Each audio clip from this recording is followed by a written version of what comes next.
नमस्कार, रचनाशाला स्टूडियो में आप सभी का बहुत बहुत स्वागत है। आज के पॉडकास्ट में हम बात कर रहे हैं एक ऐसे नाम से जिनकी हास्य और व्यंग की कविताएं न केवल गुदगुदाती हैं बल्कि सोचने के लिए भी मजबूर कर देती हैं। बेहद सरल भाषा में लिखी गई उनकी कविताएं समाज की नब्ज को पकड़ने के उनके कौशल के कारण ही उनकी पहचान है।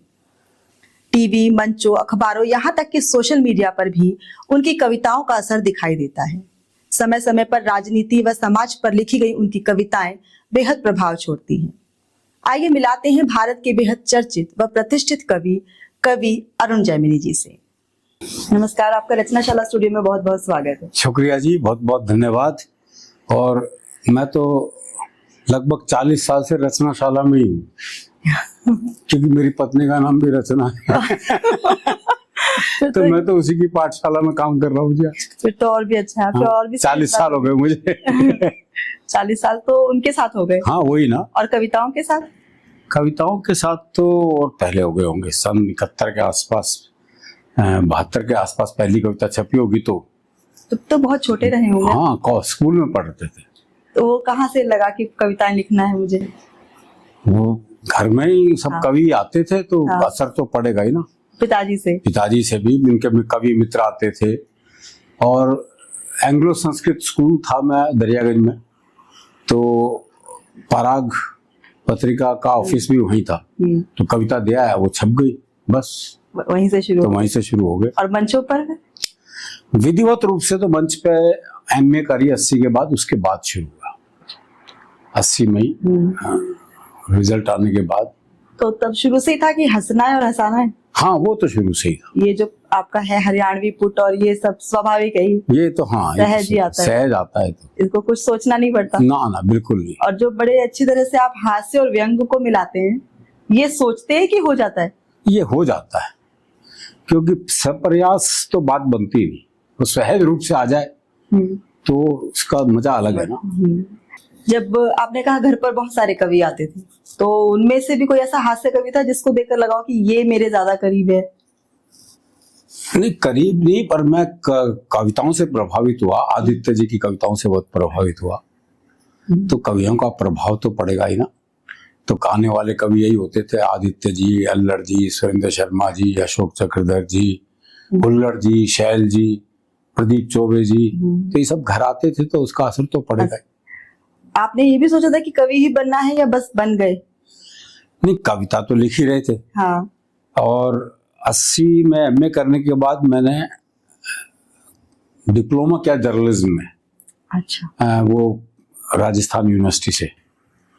तो नौकरी के लिए कोशिश की थी 1 साल। फिर जब नहीं मिली तो फिर सोचा कि अब कुछ नहीं करना, यही करना है। लेकिन प्रोफेशन तो कवि होना माना ही नहीं जाता, आपको भी लगा? उस वक्त तो बिल्कुल भी नहीं माना जाता था। अभी भी नहीं, मुझे लगता कि कोई। अभी तो थोड़ी बहुत स्थिति ठीक है। उस वक्त तो कवियों की इमेज वही थी ना, कुर्ता पजामा, थैला और टूटी हुई चप्पल। हाँ। तो वो उस वक्त तो वही इमेज थी। तो लेकिन अब वो इमेज में फर्क आया। तो खैर, आपके तो क्योंकि घर पर ही पिताजी थे कवि, तो शायद वहां इतना संघर्ष ना रहा हो। लेकिन जब शादी की बात आई होगी और ये पूछा ही जाता है कि लड़का क्या करता है, तो ऐसे में क्या स्थिति रही थी? देखो जी, ये समस्या तो बहुत भारी रही, क्योंकि लड़की वाले आते थे और ये पूछ के कि क्या करता है, फिर जब पता लगता है तो उसके बाद पलट के तो कोई आता नहीं था। कोई नहीं आया पलट के। तो फिर वो एक बिजनेस किया, एक प्राइवेट लिमिटेड कंपनी बनाई और दिखा के कि ये करता है। शादी कर ली। शादी करते नमस्ते कर दी। बिजनेस तो अपने को आता नहीं बिल्कुल। तो ये बचाव यही किया उसने। शादी करने के लिए काम किया था? शादी करने के लिए 5 लाख रुपए खर्च हो गए जी उस वक्त। ठीक बात है, मतलब कवि होना भी आसान नहीं। हाँ ना, उस वक्त तो बिल्कुल भी नहीं था। एक्सेप्टेंस नहीं है। हाँ नहीं, कवि को तो कुछ मानते ही नहीं ना। अरे दरअसल कोई भी कलाकार को बहुत मुश्किल होता है, ये बहुत आसान काम नहीं है। प्रेम विवाह तो फिर भी आसान हो जाता है, पर क्या करें, प्रेम विवाह में सब एक तरफा ही प्रेम हुए, हम ही ने किए बस, सामने से तो कुछ हुआ नहीं। तो ये भी समस्या आई। हाँ, तो कवि से कौन प्रेम करे? कवि तो सबसे प्रेम कर ले, पर कवि से कौन करे? ये तो अब करती होंगी ना। अरे नहीं, वो सब हास्य कवि को कोई सीरियसली लेता ही नहीं। नहीं, लेकिन हास्य कवि बड़ी सरलता से बड़े गंभीर विषय भी बोल जाते हैं। हाँ, गंभीर विषय बोल जाते हैं, लेकिन उनको गंभीरता से लेता कोई नहीं है बस। हास्य से जो आप कविताएं कहते हैं तो लगता नहीं है उसका प्रभाव पड़ता है कोई? देखो ये प्रभाव ये है कि हम हंसा देते हैं, लोगों को तनाव से थोड़ी देर मुक्त कर देते हैं।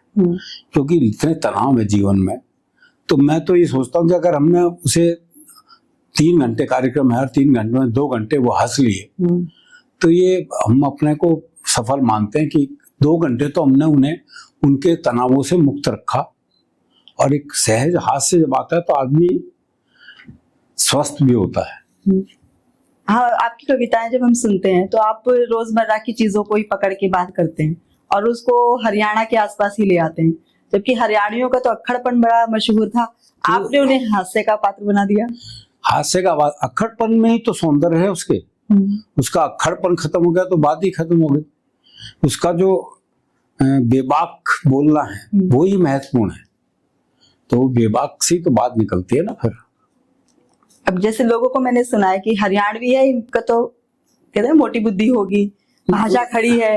नहीं, बुद्धि तो ऐसा नहीं है कि मोटी बुद्धि है, भाषा खड़ी है। भाषा खड़ी, बुद्धि तो अरे डॉक्टर स्वरूप सिंह थे जो दिल्ली यूनिवर्सिटी के वाइस चांसलर थे, हरियाणा के थे। हाँ। और अंग्रेजी ऐसी गजब की बोलते थे कि लोगों को डिक्शनरी निकालनी पड़ती थी। तो ऐसा नहीं है, पढ़े लिखे विद्वान है और भाषा अक्खड़ है। तो भाषा अक्खड़ है तो उसका एक अलग आनंद है। वो आनंद चला गया तो फिर क्या रहेगा? वो फिल्टर नहीं है कोई। हाँ, फिल्टर नहीं है। हाँ, फिल्टर कुछ नहीं। हरियाणा का आदमी फिल्टर्ड हो ही नहीं सकता। जो अंदर है वही जबान पे है। तो आप जब हास्य कहते हैं और या व्यंग दोनों को मिला देते हैं, तो क्यों लगता है कि हास्य अकेला भी तो चल सकता है, उसके साथ व्यंग क्यों चाहिए? नहीं, जो व्यंग की आवश्यकता नहीं होती, वो सहज आ जाए तो बात अलग है। वो सहजता से आ जाती है। अगर आप थोप दोगे तो वो बात खत्म हो जाएगी। पूरा हास्य लिखना बहुत मुश्किल काम है। सहज हास्य लिखना बहुत मुश्किल काम है, क्योंकि आप एक विषय को लेकर चल रहे हो और उसमें अगर व्यंग आ जाए अपने आप तो उसका एक अलग आनंद है, उसकी सुंदरता बढ़ जाती है। हाँ बिल्कुल। अभी जो कविताएं हास्य कवि जो लिखते हैं उनमें उतना अच्छा नहीं मिलता, शब्दावली उतनी अच्छी नहीं है, भाव उतने अच्छे नहीं है, या तो किसी का मजाक ही उड़ाया गया है या वो आप भी समझते हैं कि किस तरह के विषय वो लेते हैं। तो क्या ये शुरू से ही पहले मंचों पर मिलता था? क्योंकि आपकी कविताएं तो बहुत ही अलग तरह की हमें दिखती हैं, लेकिन अब जो हम देखते हैं उनमें वो नहीं है मैच्योरिटी जिसे हम कहें। नहीं, ऐसा नहीं है। कई हास्य कवि बहुत अच्छे हैं नयों में तो नहीं, अब तो वो पुराने ही हो गए। पुराने ही हो गए। हाँ, जैसे वेद प्रकाश वेद जी है, क्या गजब के व्यंग कवि हैं। उनके उसमें हास्य और व्यंग बड़ा खूबसूरती से आता है। महेंद्र रजनी है। तो ये लोग अब नए तो नहीं आए तो पुराने, लेकिन हास्य निकाल के लाते हैं ना। चिराग जैन है, निकाल के लाते हैं हास्य। तो ऐसे कुछ लोग अच्छे आए हैं। बाकी अब हर युग में कुछ ना कुछ ऐसे रहे हैं, ऐसी उनकी चिंता नहीं करनी चाहिए। अच्छे लोगों को देखो ना, बुरों को देखो ही क्यों। लेकिन हिट तो वायरल तो वही हो जाते हैं। नहीं, वायरल तो आजकल ये जब से ये सोशल मीडिया है, जब से ही तो ये वायरल वाली बीमारी आई है। हाँ। क्योंकि अब उस वक्त याद करो, आप काका जी थे, काका हाथरसी। हाँ। तो उस वक्त तो कोई नहीं था, लेकिन वो वायरल कम थे। हाँ। आज भी कितनी फिल्मों में उनकी कविताएं कोट हो जाती हैं। इसीलिए होती है ना कि वो उस वक्त कोई सोशल मीडिया नहीं था, लेकिन वो फिर भी लोग, हुल्लड़ जी थे। हाँ। पहला उनका वो आया था HMV से रिकॉर्ड, क्या हंगामा हुआ था। सुरेंद्र शर्मा जी का पहला वो 4 लाइन का कैसेट आया था, क्या हंगामा हुआ था। सोशल मीडिया नहीं था, लेकिन ये चीजें फिर टीवी ने बहुत कवियों को लोकप्रिय किया। तो ये सब अब तो इतने चैनल है कि कोई कहाँ क्या देखे समझ में नहीं आता। उस वक्त तो दूरदर्शन होता था, दूरदर्शन पे एक कवि आ जाए तो वो तो छा जाता था। अब इतने सारे सोशल मीडिया पर होने से भी अब मुश्किल है। हाँ, निकल के आगे मुश्किल हो गया। अब अपने को अलग से निकाल के लाना बहुत मुश्किल हो गया। पहले तो एक चैनल था, उस पर देख लिया, हो गया काम। एक ही है जो दिख रहा है वही दिख रहा है बस। अब तो इतने सारे चैनल, फिर ऊपर से ये सब सोशल मीडिया। इस पे कम आफत थोड़ी है। और इसके साथ अब तो वो कॉमेडी शोज और ये तो स्टैंड दुनिया अप भर कॉमेडी भी के आ गई है। स्टैंड अप कॉमेडी तो खैर साहब कमाल ही है वो भी। वो अपने से देख ही नहीं जाते। कोशिश करी मैंने कई बार सुनने की कि क्या लिखकर, एक दो को छोड़ के बाकी सब नहीं अच्छे लगे। वो गाली गलौज और ये हाँ सब, वही मैं कह रही थी। वो बिलो द बेल्ट है वो सब। लेकिन इतनी तेजी से वो वायरल होते हैं या लोग बच्चों को इतना पसंद आते हैं, तो ये आपको लगता नहीं कि ये हमारे लिए और हमारे समाज के लिए ठीक नहीं है? बिल्कुल नहीं, वो बच्चे उस वक्त वहां हंस लेते हैं, लेकिन वो बच्चे माँ बाप के साथ बैठे हो तो सुन सकते हैं क्या? वो नहीं सुन सकते। तो कवि सम्मेलन अभी भी परिवार का कार्यक्रम है, इसलिए कवि सम्मेलन को कोई खतरा कहीं नहीं है। इनसे कोई खतरा नहीं ना है? ना, बिल्कुल खतरा नहीं है कि इनसे कोई खतरा नहीं है। कारण यह है कि ये सब लोग कवि सम्मेलन जो है, जो कवि सम्मेलन सुनने की उम्र ही 35 साल के बाद है। जब आदमी शादी वादी कर ले, बालक हो जाए, जब चिंताएं हो जाए, जब जीवन में संघर्ष आ जाए, तब वो हाथ से शुद्ध हाथ से स्वच्छ हाथ से सुनेगा। वो कुंवारेपन में तो फिर वो गीत ही सुनना पसंद करते हैं। कुंवारेपन में तो फिर वो वैसी कॉमेडी भी सुन लेता है ना, जो स्टैंड अप कॉमेडी के नाम पे हो रहा है। लेकिन वो पत्नी बच्चों के साथ नहीं सुन सकता है। अब जब कवि सम्मेलन होते हैं तो मंचों पर ध्यान रखा जाता है कि इतने गीत गाने वाले होने चाहिए, इतने वीर रस के होने चाहिए, इतने हास्य होने चाहिए। तो क्या पहले के समय में भी यही होता था? नहीं, पहले होते थे 8 अगर गीतकार हैं तो 1 या 2 हास्य के और 1 वीर रस का। अच्छा, 2 वीर रस के ज्यादा से ज्यादा। गीत ही प्रमुख था। दरअसल गीत ही कविता की जान है।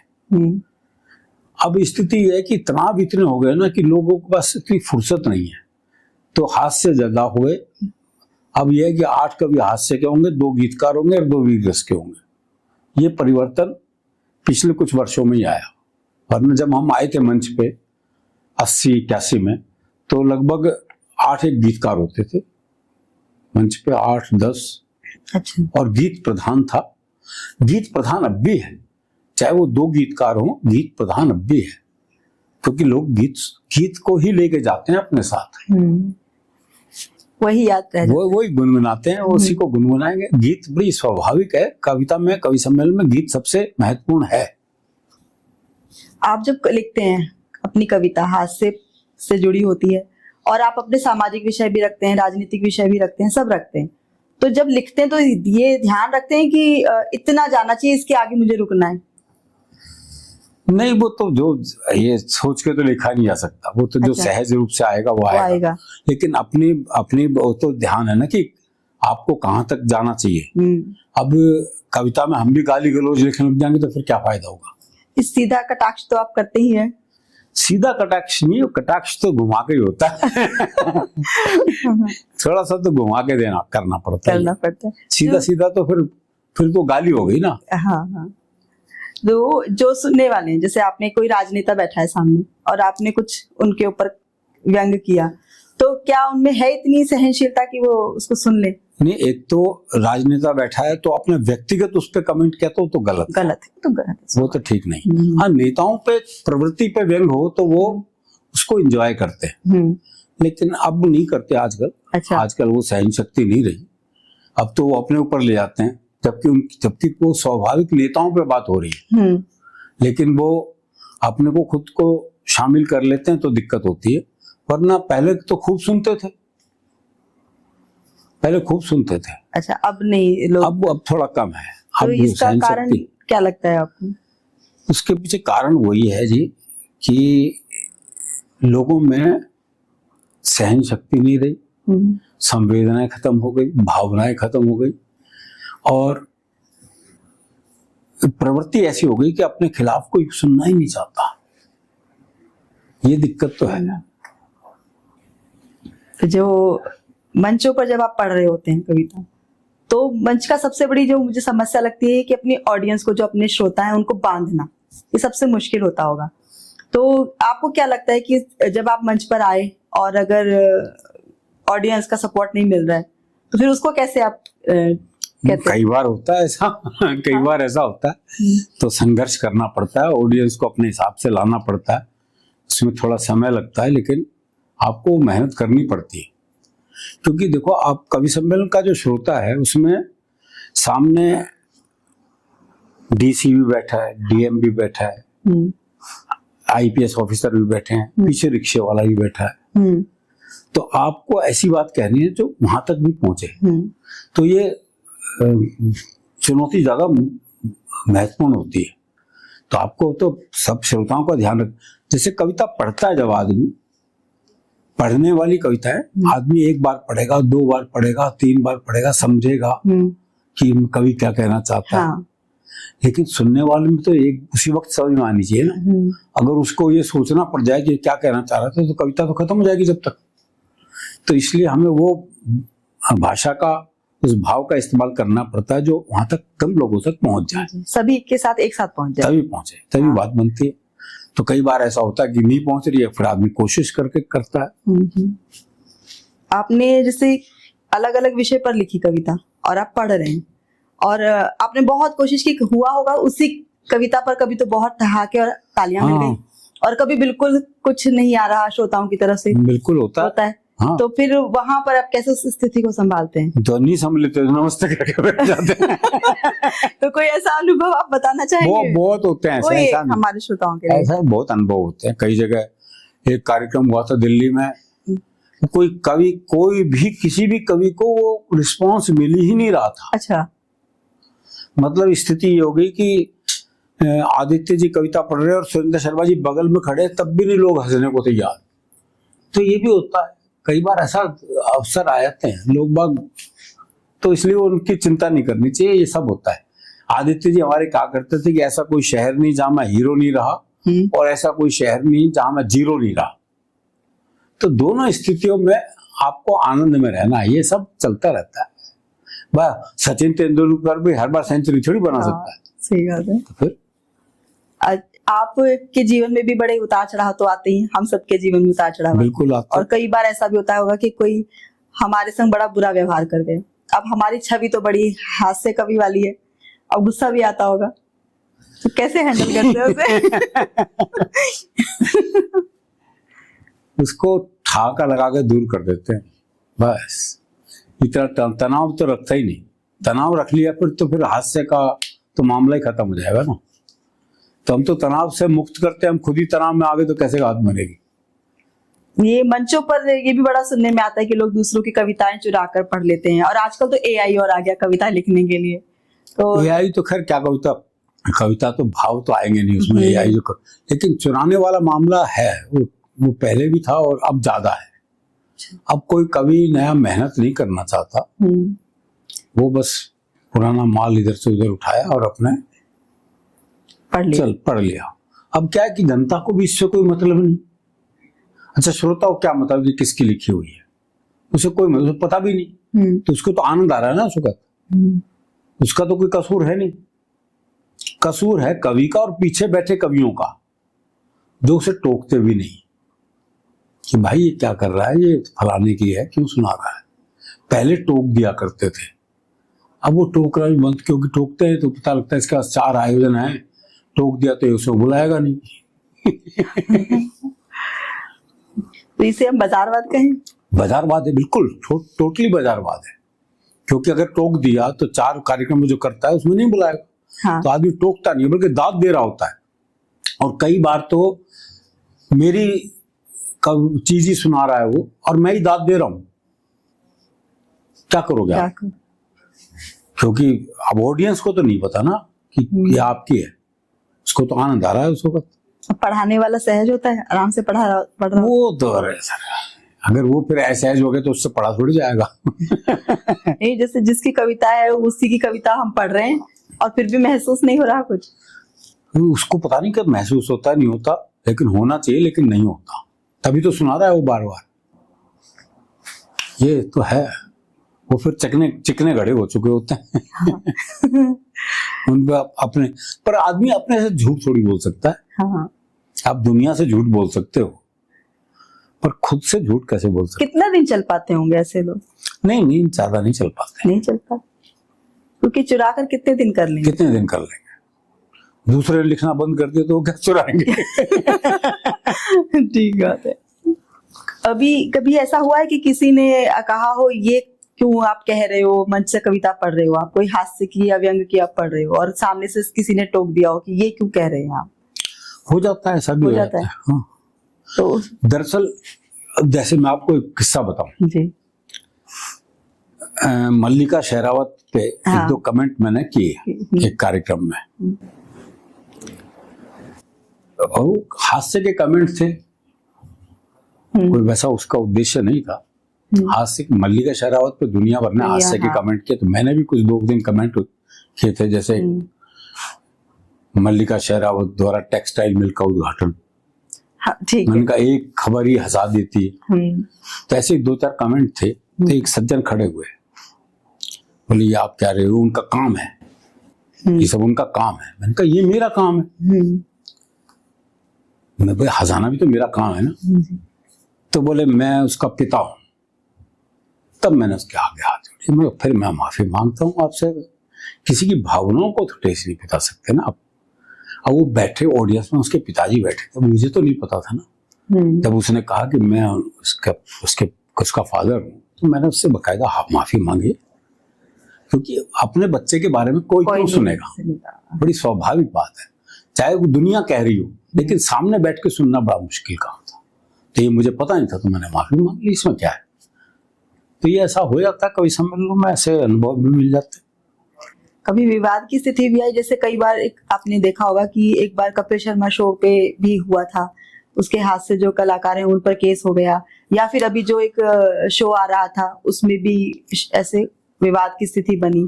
तो क्या कवियों के साथ भी ये खतरा मंडराता रहता है?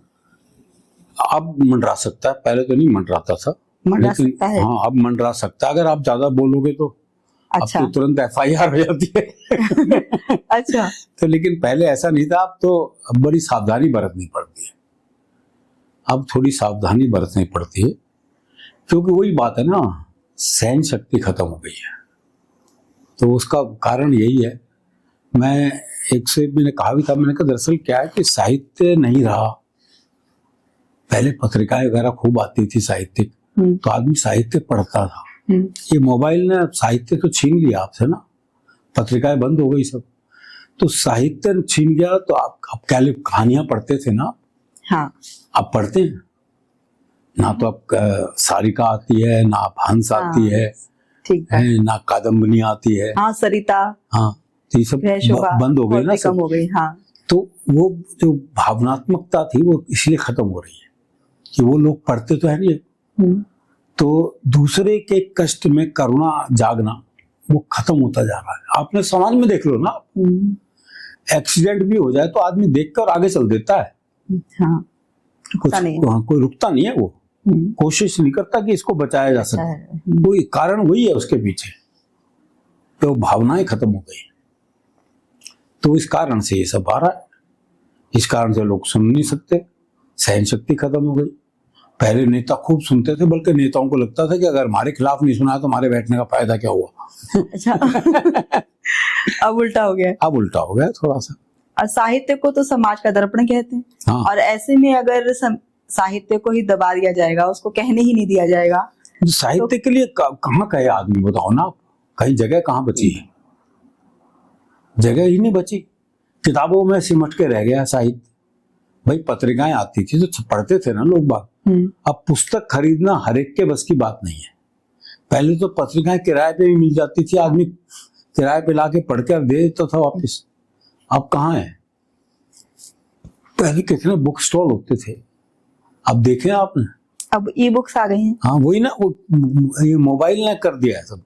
अब ई बुक्स में पढ़ने का मजा थोड़ी है, जो कागज की गंध है और जो पढ़ते पढ़ते छाती में रख के जो सो जाता था आदमी, तो वो सुख कहाँ है। तो फिर ऐसा नहीं लगता कि जो साहित्य कभी समाज का दर्पण होता था, अब वो कोई दिशा ही नहीं दे सकता उसको? नहीं, दिशा अब क्या बताया, बस दर्पण तो कहाँ रह गया, वो तो नाई की दुकान पर आ गया बस। साहित्य की पत्रिकाएं बंद होने से बहुत फर्क पड़ा है जी, बहुत फर्क पड़ा है। तो क्या पहले होता था कि जैसे कोई पत्रिका आई और उसमें कोई लेख आया, लोगों ने उसे पढ़ा, तो वो पढ़कर खत्म हो जाता था या उसका कुछ प्रभाव भी पड़ता था उसका लोगों पर? प्रभाव पड़ता था, पहले खूब पड़ता था भाई। हम्म, जो अगर कोई कहानी धर्मियों में छपे तो उसका एक असर पड़ता था, कविता छपे उसका एक असर पड़ता था। अब तो अब तो रोज छप रही है, पता नहीं कितनी छप रही है, पर कहाँ मिल रही है? साहित्यिक पत्रिकाएं तो कहीं कहीं नहीं। कहीं नहीं।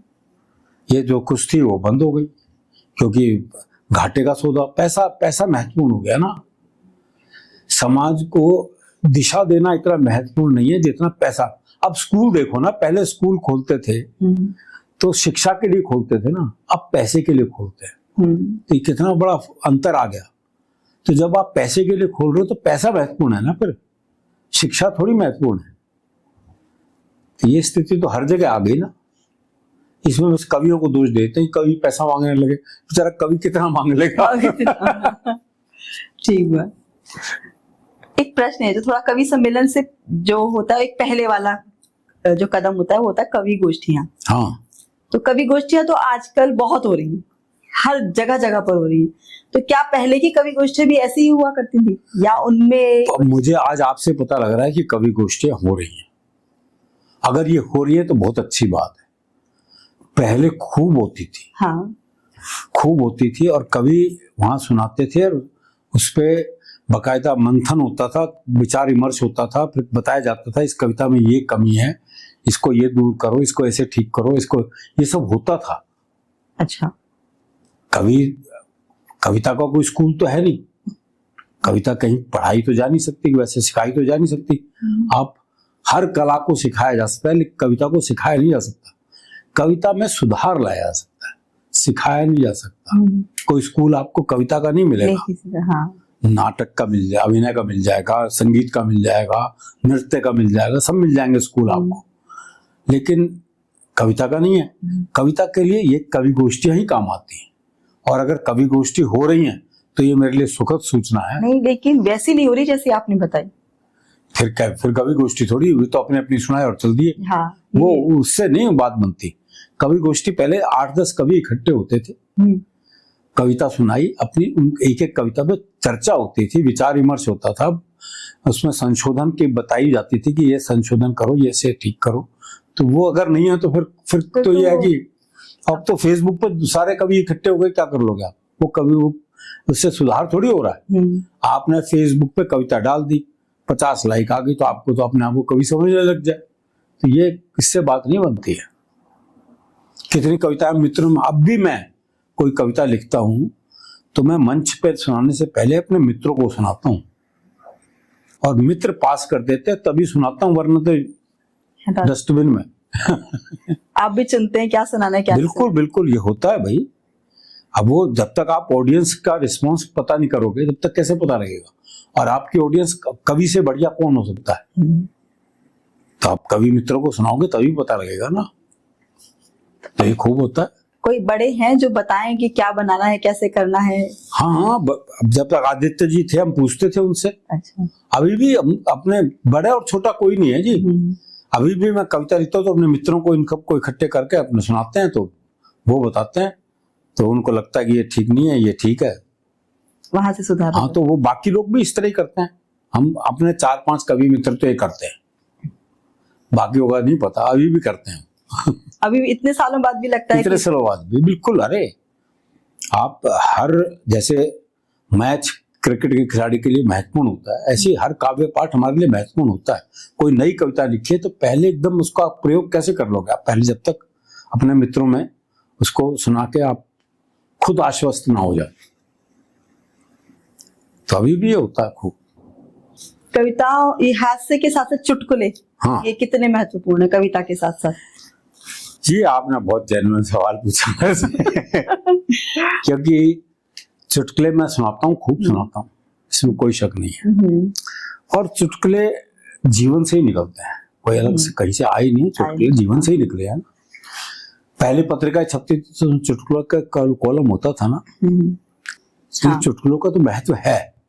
चुटकुलों को आप ऐसे नकार नहीं सकते, और चुटकुला कई बार बहुत बड़ी बात कह जाता है, जो कि पूरी कविता नहीं कह पाती, वो चुटकुला कह जाता है।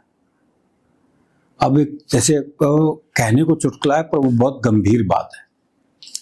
सीमा पर एक घुसपैठिए को मिलिट्री वाले ने पकड़ा, तो उसने कहा मैं भारतीय हूं।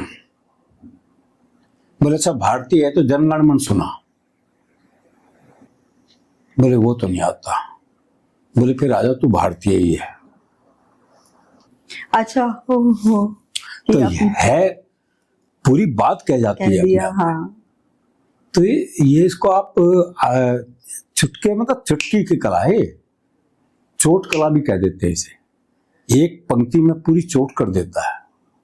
तो ये चुटकुले को लोग आसानी से समझ ले, कह देते हैं कि चुटकुलेबाज है। चुटकुला गढ़ना बहुत मुश्किल काम है। चुटकुला ऐसे नहीं गढ़ा जाता। चुटकुले के लिए आपको अपने आंख नाक कान सब खुले रखने पड़ते हैं। आप बसों में यात्रा कर रहे हैं, ट्रेन में यात्रा कर रहे हैं, प्लेन में यात्रा कर रहे हैं, तो आपको अपने आंख नाक कान सब खुले रखने पड़ते हैं, तभी निकल के आती है चीजें। क्योंकि लोगों की बातचीत से निकलता है ना ये तो चुटकुला कई बार बड़ी बड़ी बात कह जाता है। हाँ, अपनी बात कहने के लिए बड़ी सरलता से कहा भी, और सामने वाले को बुरा भी नहीं लगना चाहिए। वो बुरा सामने वाला कौन है? हाँ। सामने वाले पे तो बात वैसे सामान्य बातें हैं ना सब ये। तो कई चुटकुले ऐसे हैं जो बहुत प्रहार करते हैं पूरी कमाल से। जैसे एक चुटकुला मैं सुनाता था, कारगिल युद्ध के बाद एक मेजर साहब और एक एसपी साहब बैठे थे। तो मेजर साहब बोले हमारे सेना के जवान बड़े साहसी होते हैं। एसपी बोला जी हमारे पुलिस के सिपाही ज्यादा साहसी होते हैं। मेजर बोला देखा नहीं कारगिल में हमारे जवानों ने क्या जलवा किया। एसपी बोला जी हमारे सिपाही ऐसे जलवे रोज करते हैं। तो मेजर बोला भाई तुम्हें समझ में नहीं आएगा। तो मेजर ने एक जवान को बोले, बोले जवान इधर आओ। बोले हाँ। सामने टीला देख रहे हो? बोले हाँ। बोले भाग के चढ़ जाओ और कूद जाओ। साहब जवान भाग के चढ़ा और कूद गया। तो मेजर बोला एसपी से देखो इसे कहते हैं साहस। एसपी बोला रुको। उन्होंने अपने सिपाही को बुलाया, बोले सिपाही इधर आओ। बोले हाँ। सामने टीला देख रहे हो? बोले हाँ। बोले भाग के चढ़ो और कूद जाओ। सिपाही बोला सब आपका दिमाग तो नहीं खराब हो गया? तो एसपी बोला मेजर से देखो इसे कहते हैं साहस। तो इसमें पूरी बात आ जाती है, एक दोनों के नेचर की पूरी बात आ जाती है। मिलिट्री का नेचर आदेश का पालन करना, पुलिस का नेचर कि वो परवाह नहीं करता बॉस का भी, लेकिन वो बात पूरी कह देते। तो ये खासियत होती है चुटकुले की, चुटकुला अपनी पूरी बात कह जाता है। तो मैं तो बहुत सहारा लेता हूँ, मैं तो खूब सुनाता हूँ। आपके तो होते ही हैं कविताओं के साथ चुटकुले, बिल्कुल कर चलते हैं। एक कवि जो है उसे एक निष्पक्ष होना चाहिए, या वो अगर दरबारी कवि भी बनता है तो आपको ठीक लगता है? दरबारी कवि कब हो ही नहीं सकता। कवि दरबारी कवि शब्द तो बड़ा आता है। अगर किसी ने सरकार के पक्ष में लिखा तो वो तो सीधा दरबारी कवि हुआ, या देखो जी, पक्ष में लिखता है तो सरकार लिखने नहीं देती है। सरकार के पास अपनी बात कहने के 50 तरीके हैं। उनके पास करोड़ों रुपए का बजट है। वो अखबारों में पूरे पूरे पेज का विज्ञापन देते हैं। ठीक है। अपने टीवी पे रेडियो पे खूब विज्ञापन आ जाते हैं। कोई भी योजना शुरू करते हैं उसके खूब विज्ञापन अपने। तो सरकार के पास अपना बजट है अपनी बात कहने का, लेकिन उस बात में जो कमी है उसको कहने के लिए सरकार थोड़ी कहेगी कि इसमें कमी है। वो काम कवि का है, वो लेखक का है। उसका दायित्व बनता है कि वो सरकार की कमियों को तो वही बताएगी ना। पत्रकार बताएंगे या कवि बताएंगे या लेखक बताएंगे। तो इस कारण से उसका महत्व तो है। अब वो माने नहीं तो अलग बात है, महत्व तो उसका है ही, क्योंकि आप जब तक कमी नहीं पता लगेगी आप उसको दूर कैसे करोगे। तो विपक्ष इसलिए तो महत्वपूर्ण होता है सरकार में कि वो आपकी कमियां बता सके। विपक्ष का क्या काम है? सरकार की कमियों को बताना ताकि उसे वो ठीक कर सके। इसमें क्या दिक्कत है? लेकिन हम आजकल वो कमी आलोचना सुन नहीं पाते, वो दिक्कत आती है। जो आप हाथ से लिखते हैं तो उस पर आलोचनाएं भी होती होंगी, तो उनको कैसे आप डील करते हैं? डील में बताऊं आपको, चिराग जैन कवि है हमारे मित्र, वो सुनाते हैं एक बात मेरे लिए। बोले ये तनाव में रहते ही नहीं। तो मैंने कहा जी आप तनाव में नहीं रहते? बोले बिल्कुल नहीं रहते। बोले अच्छा आपको कोई मूर्ख समझता है तो आपको गुस्सा नहीं आता? बोले इसमें गुस्सा करने की क्या बात है? एकांत में जाओ और सोचो कि इस साले को पता कैसे चला। तो इसलिए उसको सहज लेना पड़ता है। सही। और चुटकुला ये काम बहुत सहजता से करता है, बहुत आराम से करता है ये काम। तो इसलिए चुटकुला जो है, मैं तो चुटकुला का बहुत बड़ा पक्षधर हूँ। वो एक तो स्तरहीन नहीं होना चाहिए, बिलो द बेल्ट नहीं होना चाहिए, और चुटकुला अपनी बात कह जाता है, बहुत कम पंक्तियों में कह जाता है। तो इसलिए चुटकुले का एक अलग आनंद है। अब हमारे यहाँ तो इतने बाबा हैं, हरियाणा में तो बाबा अलग तरह के हैं ना। वो हरियाणा में 7 साधु चाटाई बिछा के बैठे थे, धुनी रमा रखी। एक छोरा पहुंच गया, जो सबसे बूढ़ा बाबा था, उसको हाथ दिखा के बोला, बाबा एक छोरी ने बहुत प्यार करूं हूं, पर वो घास ही न डालती। तो सबसे बूढ़े बाबा ने सबसे छोटे बाबा को आवाज लगाई, बोले, रामलाल एक चटाई और बिछा दे। तीसरा हो रहा है। तो ये पूरी बात कह जाता है अपने आप में। वो सारे बाबा वो बेचारे वही है जिनको वो नहीं मिला। तो ऐसे ऐसे है, ऐसे बाबा खूब हैं। हाँ, बाबा तो खूब, उन पर लिखते भी हैं आप। हाँ, खूब लिखते बाबाओं का आनंद भी लेते हैं, बाबा बढ़िया भी होते हैं, ऐसी बात नहीं है। हाँ। तो इसलिए वो आनंद के साथ रहना चाहिए जी, बस। ये जो इतना ठहराव आ गया, ये शुरू से था या इस समय के साथ आ गया? नहीं, समय के साथ आया है। हाँ, क्योंकि शुरू से तो नहीं होता, ये सब धीरे धीरे आता है। हमारे आज के बच्चे जो आ रहे हैं, नए कवि सम्मेलनों में आ रहे हैं, उनमें ज्यादातर या तो गीत के या ओज के मुझे दिखते हैं। हास्य के नए कवि या तो मेरे संपर्क में नहीं आए, या कम लिखते हैं, या उस तरह के नहीं है जैसी आशाएं या जैसा एक लेवल आप लोगों ने सेट कर दिया है। तो ऐसे बच्चों को आप क्या संदेश देना चाहेंगे कि वो किस तरह से कविताएं लिखें जो उनका स्तर भी बना रहे और संदेश भी चला जाए? ये बहुत बड़ी बात कही आपने कि हास्य के कवि नहीं आ रहे, इसमें कोई शक नहीं है। खूब गीतकार आ रहे हैं, वीर रस के कई कवि आ गए, लेकिन हास्य के नए कवि बहुत कम आ रहे हैं। क्योंकि हास्य लिखना सबसे मुश्किल काम है। मुश्किल काम इसलिए है कि ये सब आसान काम है। बाकी देखो, श्रृंगार रस गीत लिखना भी इतना मुश्किल काम नहीं है। अगर आपको मीटर का पूरा वो हो गया तो आप गीत आराम से लिख लेते हैं, कोई दिक्कत नहीं है। वीर रस में तो आपके पास सब्जेक्ट ही गिने तुने हैं, भाई भगत सिंह, चंद्रशेखर, भारत माता, और ये सब मिला के कर दो आप, सब कुछ तालियां बज जाती हैं, उसका वीर रस खत्म। हास्य के लिए मुश्किल है। तो इसलिए जो है हास्य के कवि कम आ रहे हैं, इसमें कोई शक नहीं, जो आने चाहिए। और उसके लिए संदेश यही है कि पढ़ें। पढ़ना बंद कर दिया ना, परसाई जी को पढ़ें, शरद जोशी जी को पढ़ें, रविंद्रनाथ त्यागी को पढ़ें, तो आपको पता लगेगा ना हास्य व्यंग कहाँ तक समृद्ध है हमारे पास। तो उसमें से फिर बात सोचने की शक्ति बढ़ती है ना आपको जब आप पढ़ते हैं। तो ये फर्क तो पड़ता ही है उसका। और संदेश तो दरअसल हरियाणा का आदमी वैसे भी ना देता जाता। हम तो बता सकते हैं कि मौज लो और अच्छा लिखो, अच्छा पढ़ो, और सब काम अच्छा हो जाएगा, कोई दिक्कत नहीं है। कोई कविता हमारे दर्शकों के लिए?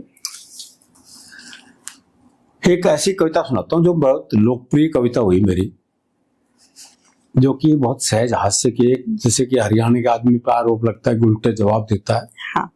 उसी की सौंदर्य पे बल्कि ये भी कहते हैं कि अगर किसी ने कड़क आवाज में बात कर लिया कि हरियाणा से हो, हाँ, ये तो है ही, ये तो है ही, इसमें कोई शक नहीं है। जरा सा जोर से बोल रहे आदमी तो लगता है हरियाणा का ही, हरियाणा के, क्योंकि वो आराम से बात तो कर ही नहीं सकता ना, उसका स्वभाव ऐसा है।